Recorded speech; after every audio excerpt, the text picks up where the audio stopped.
Bonjour à tous, ici Jérôme Moirot, donc cofondateur de lasemaine.com et co-organisateur du congrès de la mémoire qui aura lieu en octobre 2017. Et aujourd'hui, j'aimerais parler avec vous du lien entre les soft skills et la mémoire.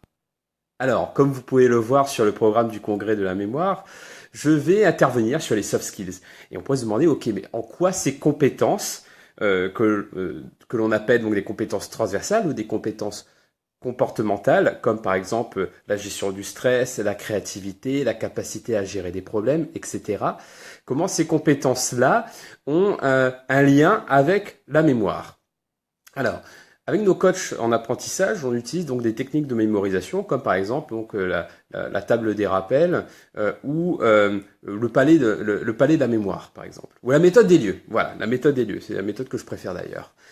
Lorsque vous vous entraînez donc à travers votre mémoire avec la méthode des lieux, vous allez mobiliser votre créativité.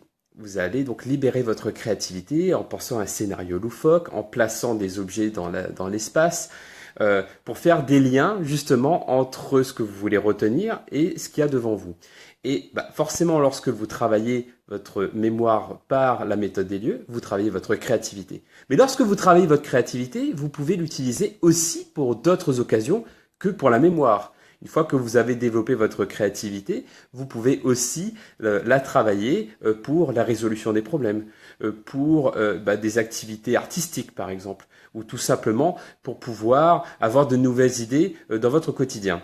Donc tout ça pour vous dire que lorsque vous vous entraînez à muscler votre mémoire, vous travaillez vos soft skills, toutes ces compétences transversales, notamment donc la créativité, mais aussi donc votre adaptabilité, votre flexibilité mentale, parce que donc là j'ai pris l'exemple de la méthode des lieux, mais lorsque vous utilisez cette méthode, il faut être flexible mentalement pour trouver des images loufoques, pour pouvoir les placer dans l'espace.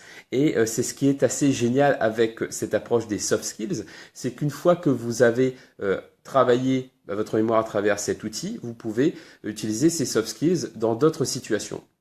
Autre chose que j'aimerais vous dire, et je vais en rester là pour aujourd'hui, c'est que finalement, quand on est dans cet état d'esprit, lorsque vous utilisez ces outils de mémorisation, ce sont des entraînements. Vous entraînez votre cerveau. Et lorsque vous entraînez votre cerveau, vous le musclez, comme par exemple un sportif qui va faire de la course à pied pour être un meilleur boxeur, par exemple.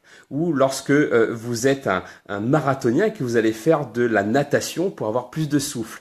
Lorsque vous vous entraînez dans une pratique, vous retirerez les bénéfices dans d'autres pratiques. Et c'est ça la magie des soft skills, et c'est ça le lien avec la mémoire et le cerveau. Donc c'est ce dont j'en parlerai justement pendant ce congrès. Donc voilà, donc c'était une petite vidéo improvisée sur laquelle je voulais partager avec vous le lien entre les soft skills et la mémoire. J'espère que ça vous a plu et surtout j'espère vous voir de vive vue pendant ce superbe événement qui aura lieu donc en octobre. Je vous dis à très bientôt et je vous souhaite une excellente journée.